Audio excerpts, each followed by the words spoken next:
ಈ ವಿಡಿಯೋದಲ್ಲಿ ಆಮ್ಲ ನೀವು ತಗೊಂಡಿದ್ದೀರಾ ಅಂದ್ರೆ how to store it for longer time ಇದನ್ನ ಹೇಳ್ಕೊಡ್ತೀನಿ. ಓಕೆ, ಹೇಗೆ ಅದನ್ನು ಜಾಸ್ತಿ ಟೈಮಲ್ಲಿ ಸ್ಟೋರ್ ಮಾಡೋದು. ಒಂದ್ಸತಿ ನಾ ಮಾಡಿದ್ದೆ and it was good, pretty good.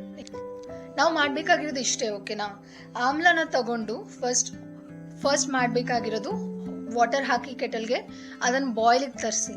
ಬಾಯ್ಲಿಗೆ ತಂದಮೇಲೆ ಅದಕ್ಕೆ ಸಾಲ್ಟ್ ಮತ್ತು ಟರ್ಮರಿಕ್ ಹಾಕಿ, along with that if you want chilli you can add chilli also. ನಾನು ಚಿಲ್ಲಿನೂ ಆ್ಯಡ್ ಮಾಡ್ತಿದ್ದೀನಿ. ಚಿಲ್ಲಿ ಆ್ಯಡ್ ಮಾಡಿ ಆಮೇಲೆ ಟರ್ನ್ ಆಫ್ ಮಾಡಿ ಕೆಟಲ್ನ.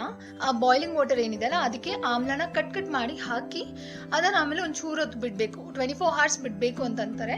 Until it cools down let is keep it as it is. After that you can store it in your container. ಹೀಗೆ ಎಲ್ಲದಕ್ಕೂ cut ಮಾಡ್ಕೊಂಡು ಬನ್ನಿ. ಸಾಲ್ಟ್ ಒಂದು 2 to 3 tablespoons ಹಾಕಿ. Okay, turmeric because that is also something which is very important. ಚೂರು ಸಾಕು. Okay, add turmeric and I'll add chilli also now itself. See guys, it's boiling now. 1-2-3 minutes ಇಂದ boil ಆಗ್ತಾನೆ ಇತ್ತು. So now I'll add amla.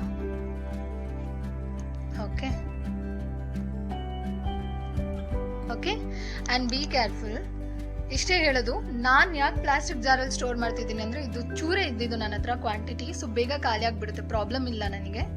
ನೀವೆಲ್ಲರೂ ಜಾಸ್ತಿ ಕ್ವಾಂಟಿಟಿಯಲ್ಲಿ ಮಾಡ್ತಿದ್ದೀರಂದರೆ plastic jar do not use it. Okay, either ಯಾವುದಾದ್ರೂ food grade materials ಇರ್ತದಲ್ಲ ಅದನ್ನು ಯೂಸ್ ಮಾಡ್ಕೊಳ್ಳಿ, ಇಲ್ಲ go for glass jar only.